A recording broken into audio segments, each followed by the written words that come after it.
Something was sitting there, eating, judging by the chomping sounds. Suddenly, the sound stopped, and it began to rise slowly and was probably 2.5 meters tall. Hi, I am Mike. One day, I was on my way to a friend's dacha. A normal Friday at work. In the evening, anticipating the taste of kebab and beer, I was already rushing by car along the highway from the city in the direction of the dacha. The cottage was not far from the city, about 30 kilometers away, and I knew the way by heart. Nothing difficult, most of the time in a straight line, and only at the end of the road you must turn off in the direction of the village of Grafskoy, and there you are on your way. This day it was raining with a thunderstorm, and road visibility was poor, so I drove slower than usual. Surely getting into an accident today was not in my plans. Halfway down the road I hit a traffic jam. Where could it have come from on the highway? After 2 hours of turtleback, I saw the reason for the traffic jam. Road repairs. Well, I'd have to take a detour. And how fortunate! Just before the barriers that the workers had put up, there was an exit onto a country road and a sign indicating that there was a detour through the village that way. The sign was so old that you couldn't read the name of the village anymore. Well, maybe it's not that bad, so I'll stay on the road for a while, avoiding the repair work, and fly full steam ahead to my friends. Driving off the road, I noticed that the bypass was decided to only me. All the other cars immediately turned around and drove away in the direction of the city. Strange as it was. Maybe they know a shorter route? Of course, there were no lights on the road, and it was an old road where cars rarely drove by, but it was hard to see, because the rain had washed the road away so badly. I wouldn't want to get stuck in this mire of earth and clay. It was difficult to drive, especially in my not-so-new car. And then, in the distance, the roofs of the houses appeared. It was already past midnight, and the rain was only getting harder, turning into fine hail. It was almost impossible to go on in that weather, so I decided to call my friends and tell them I would not be back until the morning. I took the phone in my hand. Of course, no signal. I pulled up to the first houses. Apparently, this village consisted of literally one road with houses on the left and right. Speaking of houses, they obviously didn't look very habitable. What was it with the other houses? I did not see, but the first two threw me into a small shock. To say that they were old is not enough. They were decrepit, shabby, overgrown with impassable thickets of some bushes. There was no light in any of the windows. Suddenly lightning flashed, and I caught a glimpse of a silhouette on the road. He was tall, I would even say, lanky. His arms seemed longer than those of an ordinary man, and this something was dressed in some rags. At the moment of lightning on the street, after the lightning, it ran toward the house nearest to me. All this happened literally in a matter of moments. I wondered if the poor visibility and fatigue had made me think it was some kind of monster. It was, of course, a man fleeing from the hail and running to his house. I explained to myself. I did not want to get out of the car. The rain was so hard that even spending 30 seconds outside would get you soaked to the skin. But there was nowhere to go. To spend the night in the car is not an option at all. I drove as close as possible to the house where the man had run to. I took my purse and some money with me, in case the owners asked for payment for the night, and, pulling myself together, I jumped out of the car. I ran towards the front door of the house, under the porch. I got soaked. It became instantly cold and dank. Yeah, the weather in early October is really something. How does it go? There's no such thing as bad weather? Yes, It does. It sure does. The porch I found myself under was leaking, but it was better than standing in the pouring rain anyway. I knocked on the door. Anybody home? Silence. I knock again. Nothing happens. What should I do? Running to another house means getting wet and probably getting sick. No, I don't want that. Maybe we should go around the house and see if there's another door. I'll have to scout it out. With that plan in mind, I followed the wall of the house around the corner, glancing briefly out the window. For a second I thought I saw some movement there. Somehow, through a thicket of impenetrable bushes, I made my way to the back of the house. There was indeed a door here, facing the vegetable garden. Though I'm not sure these standing crosses were a vegetable garden. So, wait, crosses? Why would there be crosses here? The backyard of this house looked more like an old cemetery than a vegetable garden. Something is not right here. I did not have time to think about what I saw, because behind me with a wild creak, the door opened. Without thinking twice, I dove inside. The door closed. I picked up my phone and switched on the flashlight, glimpsing that the phone had 15% of its charge. I started to move the flashlight around the room. Table, chair, mug, plates.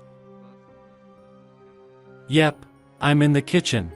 So if no one's here, maybe I can sleep in unnoticed, and if the owners come, I can explain everything in a nice way. Okay, here's the plan. I need to find a bed, not sleep on the floor. I couldn't find a bed in the kitchen, so I had to get inside the house. The floor creaked loudly under my footsteps. The atmosphere was not so good. The night, the old house with its own cemetery in the backyard, the creaky floor. All the horror movies combined came to mind.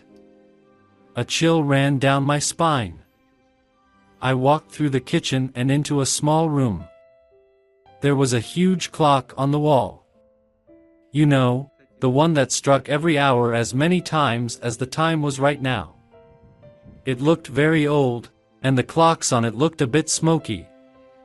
Also in this room I saw a table with some rags on it, stained with soil or something else. The room was in a terrible state. There was a spring bed next to the table. Its headboard was very rusty, suggesting that no one lived in the house at all. No one would sleep on a bed that old. No one but me. Sleep came on quite unexpectedly. I sat down on the bed without any special ceremony, having realized that the house was most likely abandoned and the owners would not come, and I was not afraid that it was going to fall down on the floor, through the rotten boards and fall into the basement. I wondered if there was any cellar here. Okay, well the bed didn't fall apart. That's a good sign. Putting myself a purse instead of a pillow, I closed my eyes and fell asleep unnoticed. Fear had somehow completely disappeared. I woke up to a strange sound. It was as if someone was walking in the kitchen, and the floor creaked nastily under the footsteps of the walker. When I opened my eyes and tried to understand what I was doing here, I sat down on the bed and shouted, "Is anyone here?" The footsteps stopped. There's obviously someone there. I got out of bed and went into the kitchen. There's nobody here. I turned on the flashlight on my phone. The floor was covered in fresh dirt. What's all this? What's going around here so dirty at night? And where did it go? The thoughts in my head became jumbled with fear. As I turned to leave the kitchen, I saw a tall shadow flicker into the room. I ran in there. Dirt again. It led toward some sort of small hatch on the floor. Why didn't I see it when I walked into the room? Well, should I go in there or what the hell? I had not yet fought with all sorts of evil. I sat down on the bed and began to think about what to do next. I could hardly sleep anymore. I did not want to run to the car either. I was only dry, and the rain had not subsided outside. I had to go look for an adventure on my ass. I fumbled for my old Swiss knife in my purse. At least it was some kind of weapon. But if it was something otherworldly, it wouldn't help me. I plucked up the courage and went to the hatch. Shall I open it? No. What for? What if there's something interesting in there? Yeah, like a ghoul or something. That's interesting. Well, you have to do something, right? We have to. Finished arguing with myself, I began to open the hatch. Its handle was in this very dirt and it smelled so bad that I almost saw my lunch today. It smelled like dead meat. This was out of bounds. Well, now that I'm dirty in it, I've got to finish the job. The hatch is open. I shone my phone down there. Wooden steps, going down into the depths of darkness, and nothing else can be seen. Class, going down into the unknown. Just then I noticed that my phone had 5% battery left. Okay, so I go down quickly, look around, send the bad guys to the other side, and go to sleep. Sounds like a plan. I just bent down to start going down, when suddenly something pushed me from behind and I flew straight down. Silence. A pain in my head. I was lying on something hard and unpleasant. I felt with my fingers that it was something porous and hard. Bone. It's bone. Immediately I jumped up and shined the flashlight around me and found that the entire floor of the basement was strewn with bones and human skulls. While my thoughts were sluggishly digesting the impact in my head, something stirred in the corner. Something was sitting there, eating, judging by the chomping sounds. Suddenly, the sound stopped, and it began to slowly rise and was probably 2.5 feet tall. Dry long legs. Its arms were below its knees, and it had sickle-shaped fingers or claws on its hands. I couldn't make it out. And its head. Its head was rarely toothy. It looked like an elongated, naked skull. There were no eyes, or I just didn't see them. The ghoul lunged at me with a heartbreaking shriek. I dropped my phone, dodged it, and fell down. Get up! I must get up! I muttered to myself under my breath. Immediately turning around, the monster lunged at me again. This time I did not have time to parry, and a razor-sharp claw slashed across my chest. The pain pierced my whole body, and apparently not just mine. The beast roared and fell beside me. The Swiss knife protruded from its chest. I had to run. I had to get out of here. I certainly didn't have a second knife. I jumped up and started scrambling up the stairs, picking up the phone from the floor. Just then I heard that the ghoul was on his feet and was already running toward me. With all the strength I had left, I climbed the very steep stairs, not thinking at all that I was on the ground with rotting dead bodies under my feet and hands. Suddenly, I was dragged down by my leg. It's a good thing my boots aren't laced. They're zippered. Quickly unzipping it in one motion, the bastard had my shoe and it fell down. Opening the hatch, it was already light outside. With a quick movement, I took my purse and with all my might I crashed into the front door, the one that was locked, hoping that I would kick the hell out of it. It was either because I didn't weigh much or because I didn't have the strength to run, but the door gave me a thud, and I flew back. The deadbolt. There was a deadbolt on the door. I was blind.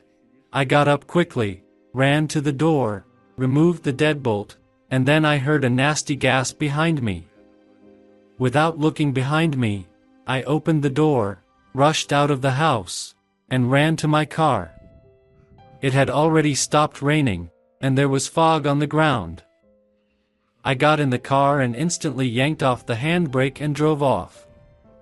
I looked in the rearview mirror, and there, all I can see is an old cemetery and no houses. And on the street there were about 5 of those scary creatures, looking after me. I made it to the cottage, though. My friends were speechless when they saw me in the morning. Dirty, with a bloody cut all over my chest, without a boot, all disheveled. I told him everything. My friend looked at me in bewilderment and said, "There is no village there. There's only an ancient cemetery, and it was built after." Wait, there was a village, but it burned down over 100 years ago. Everyone who lived there died.